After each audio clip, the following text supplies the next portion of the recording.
Jocko, Echo, how do you work with people who overthink things? The classic overthinker. What does that mean, though, overthink? It means they won't pick up this pen right here because they look at it and say, I wonder what the weight of that pen is and if I should pick it up right now because I'm also thinking about saying something. And what if I drop the pen while I'm trying to say something that makes a noise on the desk that disrupts the flow of my sentence? And then the whole flow of my sentence is disrupted, which means my train of thought will be disrupted. Now I can't finish what I was going to say. That's an overthinker. So that's the person we're trying to... Now you can just imagine applying that thought pattern to an actual project that you're working on. Right. Not a good scenario. Or you're trying to apply it to a combat situation that you're in. Or you're trying to apply it to a relationship that you're in. Mm-hmm. You start overthinking, well, if I say this, then she might think that. Right. Yeah. What they mean by that there, that little look. What they mean by that. Yes. Dang. Yeah, that's true. Okay. That's an overthinker. Right. So quit thinking so much. You're overthinking it. So here's what I do when someone's overthinking. When I got someone that's like a chronic overthinker, I'm gonna funnel them into the right mindset with questions, and I'll give you some real easy questions to ask that'll make this happen. Things like, hey, what do you mean by that? Or like, can you explain that again? And you're getting them to explain it in a simpler way. Or you say, hey, so hold on. So what's the actual goal? What are we trying to get done here? Because again, they're putting layers upon layers of complexity on top of things that don't deserve it. So what exactly are we trying to do? Mm-hmm. And again, you're just kind of playing dumb a little bit and asking questions. And then if you can't get to them, if you can't quite get them to simplify it, then you say, oh, okay, so we're trying to do this. Right. Very simple statement. Mm-hmm. So that way they start subconsciously being coached and being taught to simplify things as much as they can in their head. And, another thing I've been saying lately when I'm out working with people is I used to not really understand why people are drawn to this complexity, but I actually think I understand now. And I think it has something to do with the fact that if I come up with a plan and it's super complex and super crazy and you don't understand it, then I must be smarter than you, right? Yeah. Right? Mm-hmm. I came up with something that's so genius and so complicated that you don't even understand it. Right. I understand it.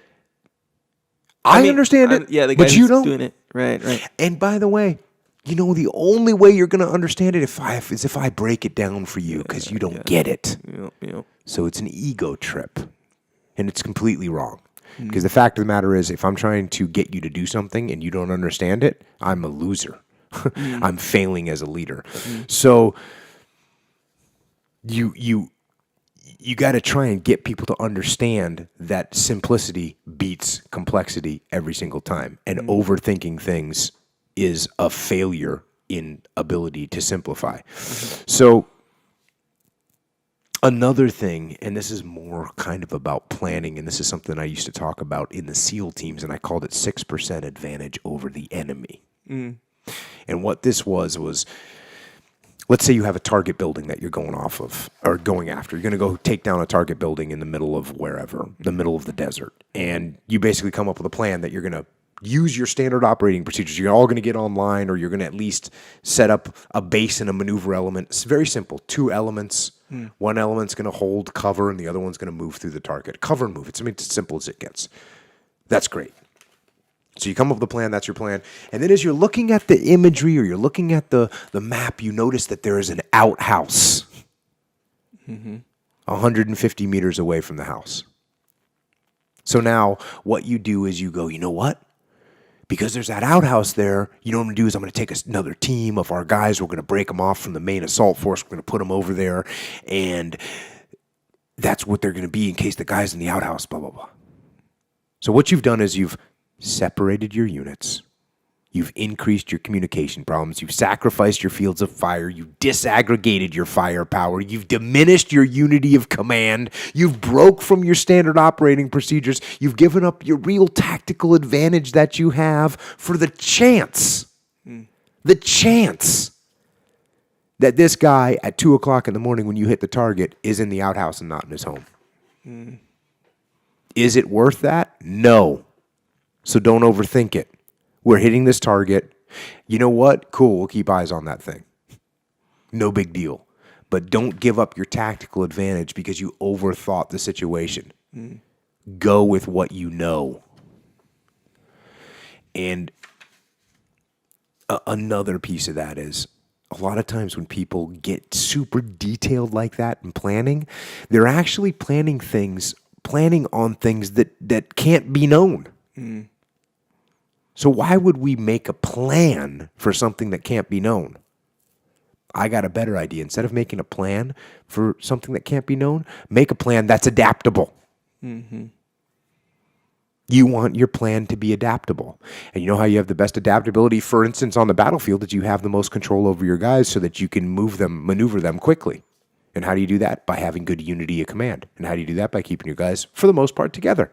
The minute you start spreading them out all over the place and something changes, something unknown, that unexpected happens, now you got to reel everyone back in and try and get them to change the formation of their assault.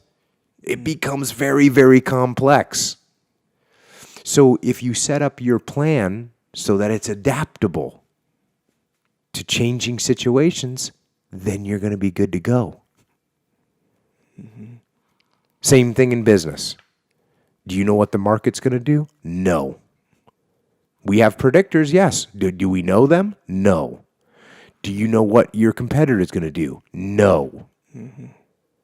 Do you know what your consumers are going to do? No. Do we have intelligence? Of course we do. Do we have metrics? Of course we do. But we don't know things.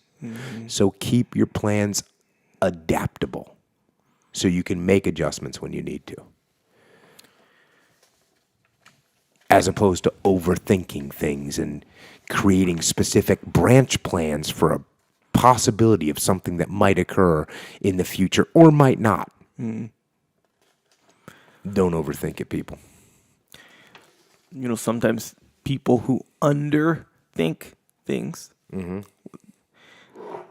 sometimes they tend to say, "Hey, why do you overthink things when you're just normally thinking about something, like you're thinking about something from a normal standpoint." Yeah, so there's obviously you have to think about things, right?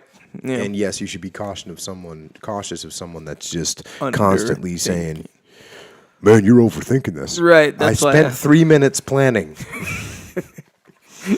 Yeah. Yeah, watch out for that guy. Yeah.